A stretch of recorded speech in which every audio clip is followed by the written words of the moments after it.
Welcome to the Fostering Change Podcast, Season 3. I'm Rob Scheer, the founder of Comfort Cases and your host. Together, we have made such a difference in the world. We've met with leaders and change makers in the foster care system. We've met with charities and philanthropists, celebrities, authors, and so much more. We'll continue to bring you guests who will share how together as a community we can bring about change. Welcome once again to Fostering Change. Well, it's another episode of Fostering Change, and what an impactful month May was. You know, the fact that it was National Foster Care Awareness Month, I think people need to realize that every single day and every single month, we need to be aware of children who are entering the foster care system. You know, I repeat this all the time. Kids who enter the system are actually entering the system because of choices other people made. And my next guest, she knows that's firsthand. You know, I'm very lucky that I'm actually able to call Shen my friend. She actually has an amazing book. I think everybody needs to make sure they get out there and get this book.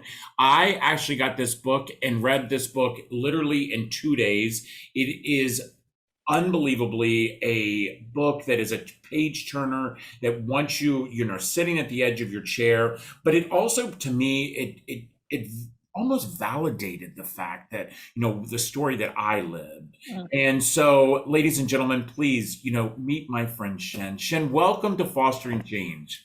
Oh, Rob, thank you so much for having me on. I wish we were in person so I could hug you. I'm sort of missing our in-person contact. I do. I miss that so much. And I miss you and I, prior to the pandemic, we would see each other at least once every 3 months. And so it's, I do miss seeing that. Listen, I want to jump right in.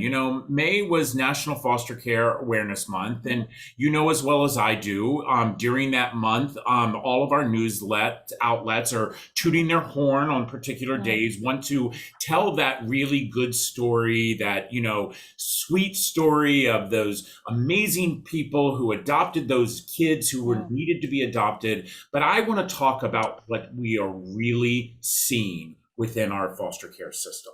Okay. I want to talk about the things that people don't want to talk about. And there was nobody else that I wanted to have these very open and honest conversations than you. And that's why I immediately contacted David and said, David, we've got to have my friend Shen on. I want to have her on as soon as the month of May is done, because she will really talk about it. And the first thing I want to talk about is I want you to bring attention to the story that you and I both read about and know about that happened in San Francisco. Yeah, the story of Victoria Hildago is one that, if you're an advocate like me or a survivor like us, weighs heavy on your heart, right? Like you can't stop thinking about it, or at least I can't stop thinking about it. So Victoria Hildago is a 16-year-old girl who had been in and out of the foster care system and ultimately deemed, what we refer to as our favorite phrase, AWOL, from a group home setting. So for listeners who maybe don't know, right, it's at large and they don't know where you are. So you're not missing. It's not quite a runaway status typically. Sometimes they'll refer to it, jargon wise, as a runaway.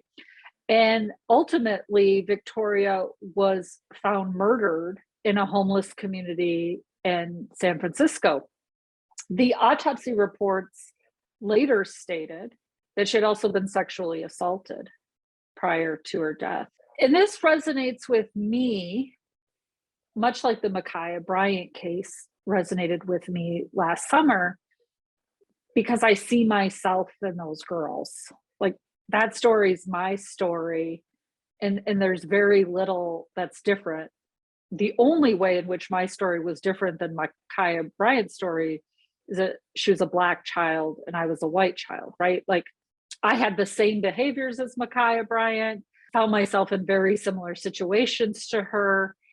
And I'm not sure I'm still over her death, but it's taken me months where I can even say her name without tearing up, right? It's been a long process for me. And Victoria weighs on my heart very similarly, in that nobody's looking for these children. So we spent the entire month as May, as you said, talking about awareness, and it's great. You and I run into people all the time. who don't know what's happening in the foster care system, right? These are good people across the globe who don't understand what child welfare really is, no matter what corner of the globe they live in. It's just not a system that they've had reason to understand. And so that's fair. And Foster Care Awareness Month is great to sort of bring that up. But as you stated, we tend to do a lot of celebrating and what I call the heroizing and villainizing of the system, right? That somehow all biological parents are villains, all adoptive and foster parents are heroes. And that's the story that we tell. And it serves a purpose. For me, it gets every May, I sort of dread more and more, right? Like it becomes like I really like I used to be really excited about it. And as I've come forth in my own story more, and as I've really dug into doing the work more of changing the system, it's a hard month. And it's a hard month because what we typically won't talk about are the Micaiahs, are the Victorias, who have no one looking for them. You know, both you and I are parents, right? I know what I would do if I didn't know where my child was. Well, Shen, I have shared, very little when it comes to about my children. I have 5 kids. Mm-hmm. I am, Reese and I are absolutely unbelievably blessed that all 5 of our children arrived through the system. But people have seen me on social media. They know that I have a son that, is experiencing reactive attachment disorder and, lots of issues. And, he's been, classified as a runaway before. And, and he's now been, as they want to label him, AWOL for now about 19 weeks. And my husband and I have located him. We know where he is. We have hired private investigators, and we have a system that has pushed us against each other, that they're not looking for him. He's just another black kid in the street. And until he breaks a crime or is murdered or kills himself or harms someone else, they're not going to do anything. And this is what people need to listen to. They need to understand that the system is not working. It's not working.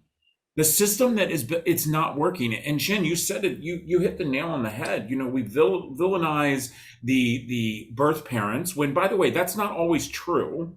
We need to understand that. People need to hear from you and I that, 64% of kids who are in the system are actually in there because of that word neglect. And you and I both know that word's, it's a racist word, in my opinion, at times. Yeah. I mean, I think I just saw the state of Georgia was posting its foster care statistics and sort of breaking down by the number of kids, how many were white, how many were black, but what was the reason for removal? And 97%, the reason of removal is neglect. And the definition of neglect was the inability to provide adequate healthcare, food, or shelter. Are we even doing the right thing? So I can get on a big soapbox. So when I hear stories of your son, when I hear stories of Victoria, Hildago, what I hear is a broken system who continually perpetuates the pain and the trauma. And people say, well, these kids run away. Like, what do you want the system to do? What we have to, and I talk about this adamantly everywhere I go, is we have to begin thinking of the paradigm shift. Brene Brown and Oprah Winfrey for decades had talked about stop asking what's wrong with them and start asking what happened to you, right? Bruce Perry just wrote this whole book about what happened to you. And I don't disagree with that, but I tell everybody that's like moving from a red light to a yellow light, right? Like it's a good step. But we actually have to move beyond that to like, what's strong in these and shifting paradigm from seeing problem-based behavior to seeing solution in strength-based framework. And so, I talk about this with basic framework. You can see somebody as bossy, right? Or you can see somebody who's ready to take charge and knows what they want and knows how to go after it. It can be the same behavior, but you make a choice in how you see that behavior. And that's what we have to start doing, because trauma clouds our view on what's really happening. We get distracted when kids yell and scream or get into fights or have violent behavior. You and I hope a lot of your listeners understand, there's a lot of trauma behind that forces a behavior. But we have to begin seeing the behavior from solution focused. How can we help children? How can we help adults stand on their trauma as a place of strength instead of constantly criticizing and villainizing people for their behaviors, so that we can really get this paradigm shift, right? That is the trauma informed paradigm. That is the framework to do this. And so when we say, well, a kid constantly runs away, yes, that's our basic fight, flight, freeze response.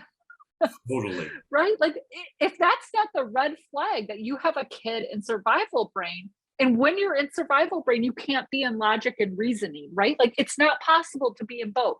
If the bear's chasing you, you can't worry about your 5-year strategic plan, right, or when your homework's due or what's for dinner. You're just thinking about survival.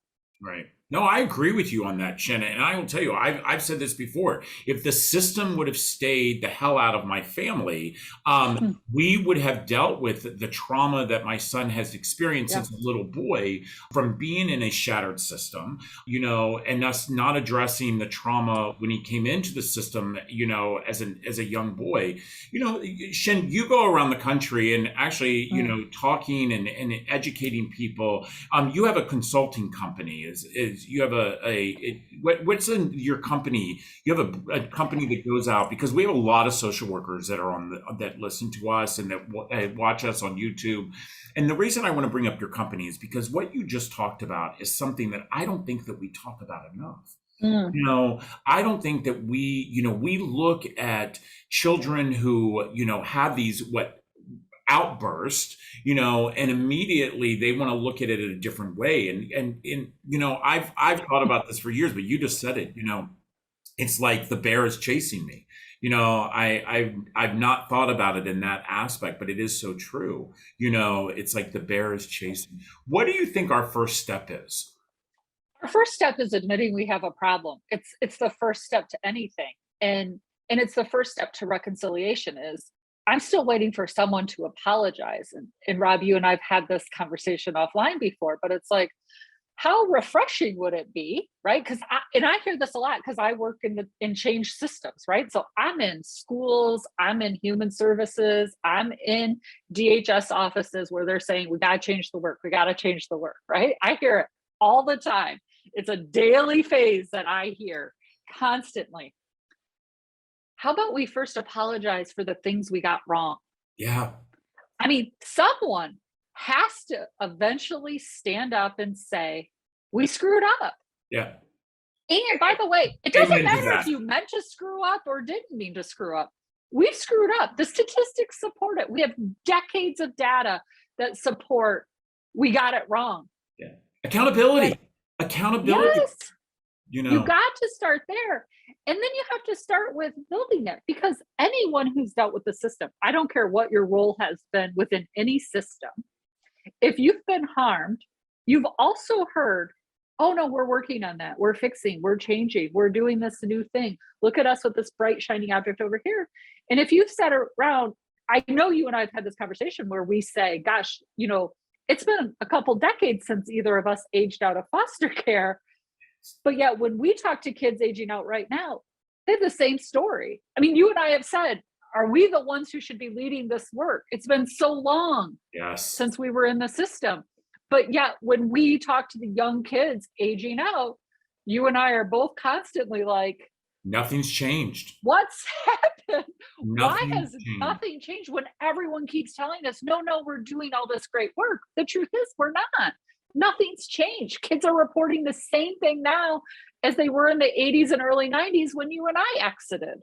Yeah, no, I agree with you on that. And the thing that and I'm very, you and I are like, we're cut from the same cloth, my friend, because I see people who post on social media about things that that's coming up and that they're working on, and that the Hill is doing this, and By the way, I heard that 3 years ago, 4 years ago, 10 years ago when I got into this whole, nonprofit arena and really started looking at, foster care again after my four children arrived, all carrying trash bags. Listen, we're going to take a quick break here because this is a conversation that is absolutely spot on. I realize that we've just left a month, that we all are feeling good. And, Comfort Cases, we thank you for all the donations, but we also have to talk about reality. And reality is that kids who are entering the system, 700 a day is what they said. I'm going to tell you right now, those statistics are wrong. That number is larger than 700. I guarantee you, if we do the math, it's larger than 700. But let's talk about the things that really affect us. And as we take this break, I want you to listen to this one statistic.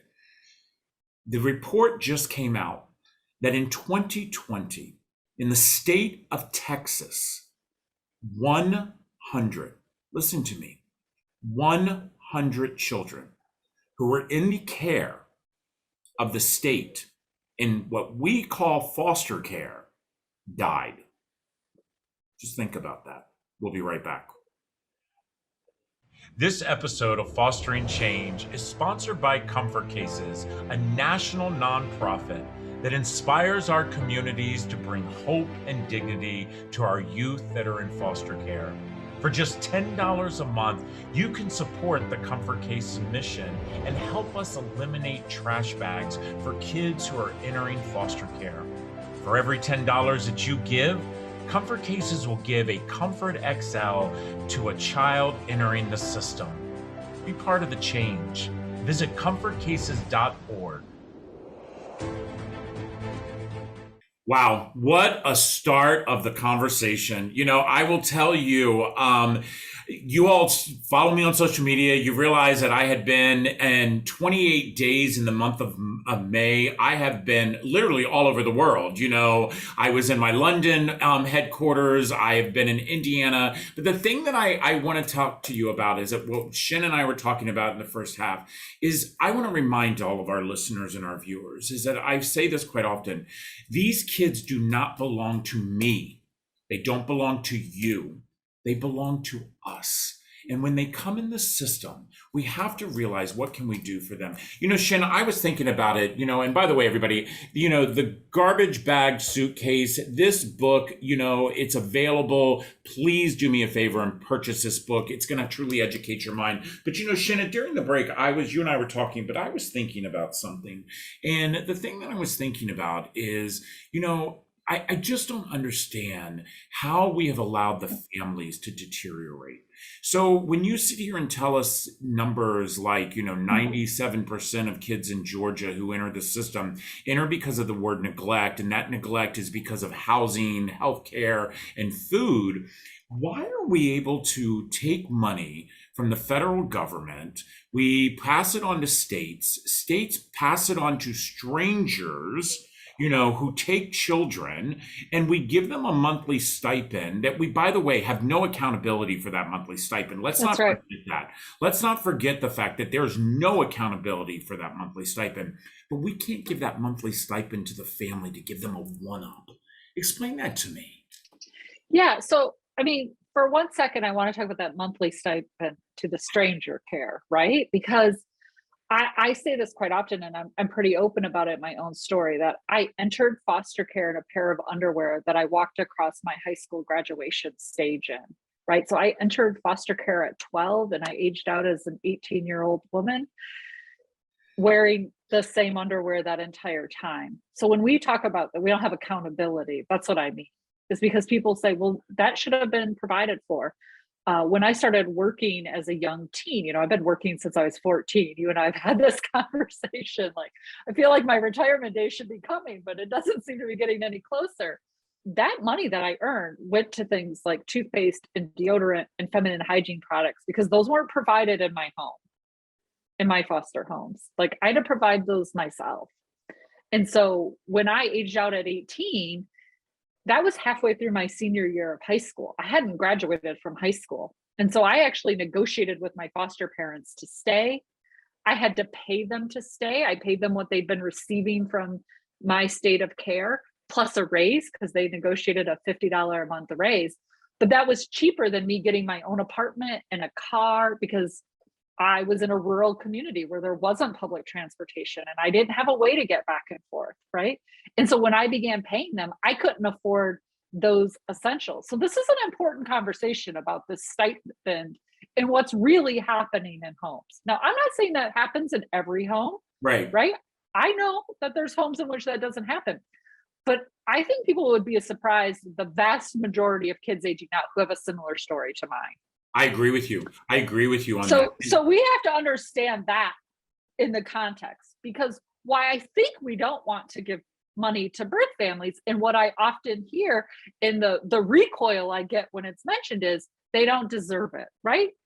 Who deserves the funds? This is a big point in our country right now when you hear us talking about things like a basic universal income, or right, we hear these conversations are starting, and what we see is like, well, I had the student loan conversation. Well, I paid my student loan, so why should somebody else be forgiven student loans, right? This is a huge moral and ethical question we're toiling with, and it comes to the same thing, is that we don't want to recognize that by paying strangers, the price of care and our tax dollars is 5, 6, 7, 8 times what it would be if we just helped with groceries up front, if we just paid an electric bill, if we just, right? But we say, well, they didn't earn it. Yeah. They don't deserve that. Well, I'll be honest with you, I'm not sure sometimes foster parents earned it or deserved it either. Or much less our politicians have earned the money that they get paid to sit up on the Hill to make the. I mean, if that's really going to be the thing about who deserves, I mean, I think we're going to have a completely different conversation. But that has a lot with us addressing our own bias around poverty, our own bias around race and sexuality. There's a lot of bias that we have to process, I believe, as a nation around some of these really tough issues. And that's hard for some people.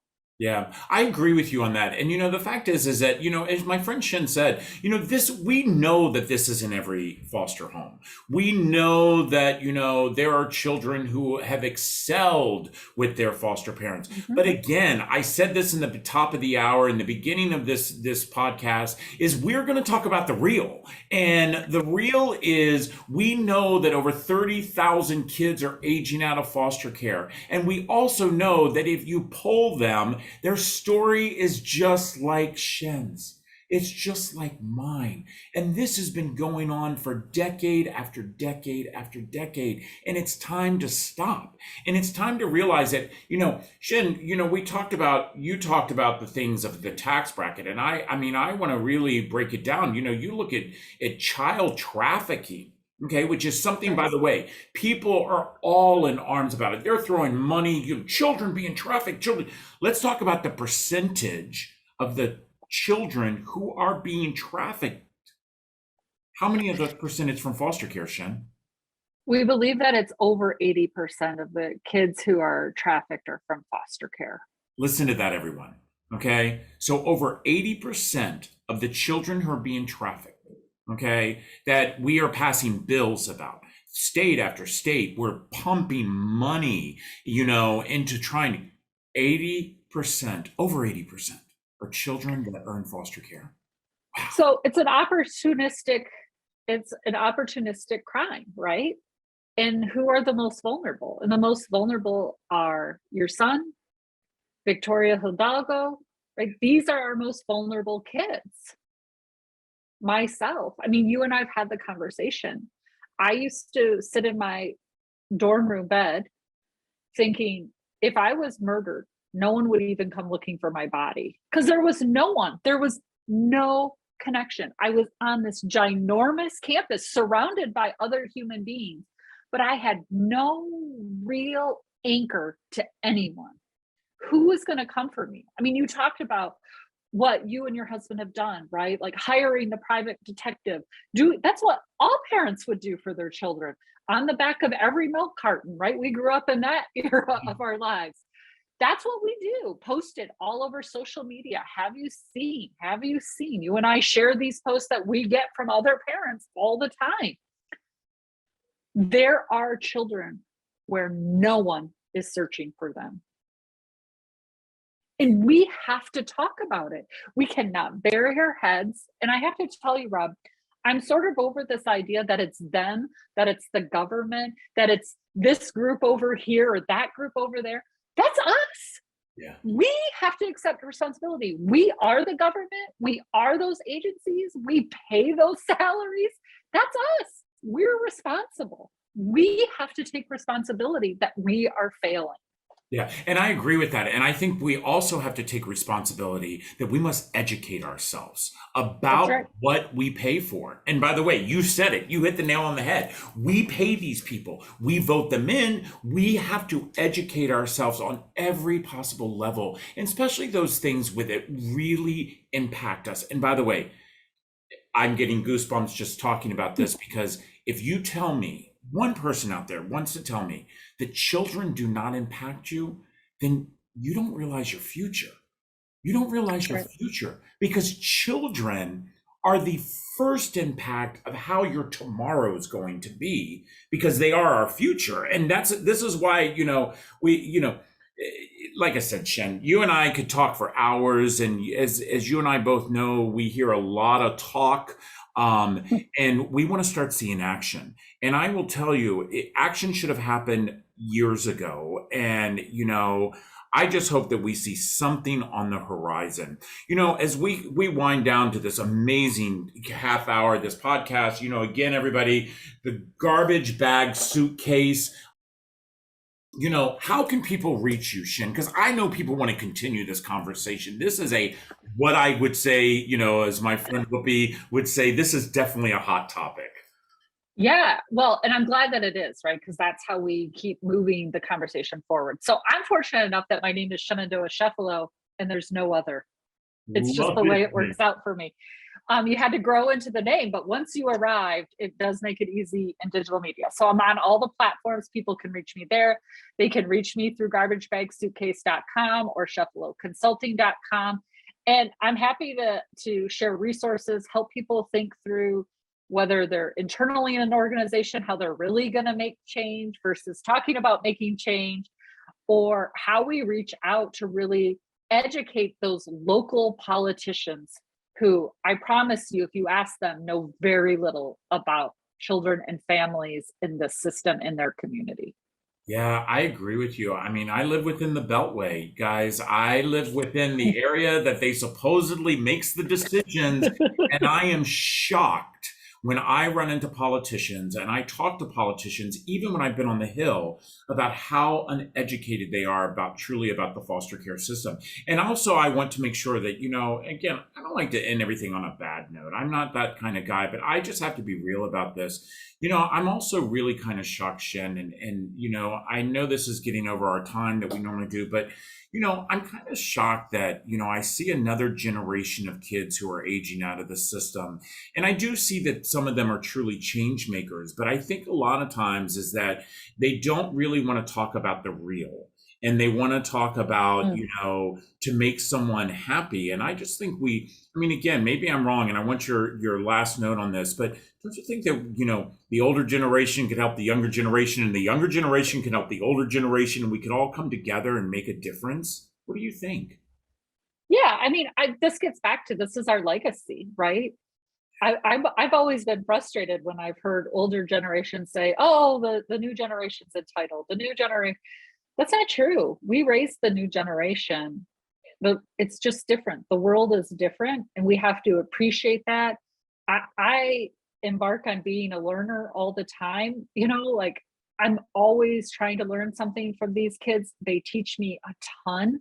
They have a voice, and sometimes the voice needs wisdom, right? It's a yes and proposition, is that the world has changed, and I learn a tremendous amount. And sometimes we're rehashing things that you and I've already rehashed 100 times, and I can save you a little bit of time. So it's a yes and proposition in my mind. Love that. A yes and, okay? A yes and. Listen, Shen, again, I will tell you, I cannot wait for you to come back on Fostering Change. You know, you and I had topics that we have not even covered yet, so we have more topics to cover because, by the way, 30 minutes is not enough with you and me, okay? I'm just going to say that. Listen up, everybody. I cannot thank you enough for once again making Fostering Change one of the #1 podcasts when it comes to fostering and adoption. I truly do believe that change happens when we educate ourselves. And we must educate ourselves more than just reading a book, but truly talking to people, finding out what's truly going on, and making sure that you educate your mind so you can educate your future. Again, the book is a Garbage Bag Suitcase. You can get it on garbagebagsuitcase.com. And do me a favor, reach out to my friend Shen if you have any questions. Until next time, continue to be a good human. Take care. I want to say thank you to each and every one of you for listening or watching the latest episode of Fostering Change. All of us on our team hope that you've learned something new today and have been inspired to be a good human. Now, just a reminder that you can always find Fostering Change on your favorite channels on Google, Spotify, iTunes, YouTube, and others including, of course, comfortcases.org. I want to give a big thank you to all of you for joining us each and every week. And a reminder that if you have a suggestion for a guest, or maybe you might have a question about today's podcast, or are interested in becoming a sponsor of Fostering Change, please don't hesitate to email me personally at fosteringchange@comfortcases.org. Now, that's it for now. Thanks again, and we'll see you next Tuesday. Take care.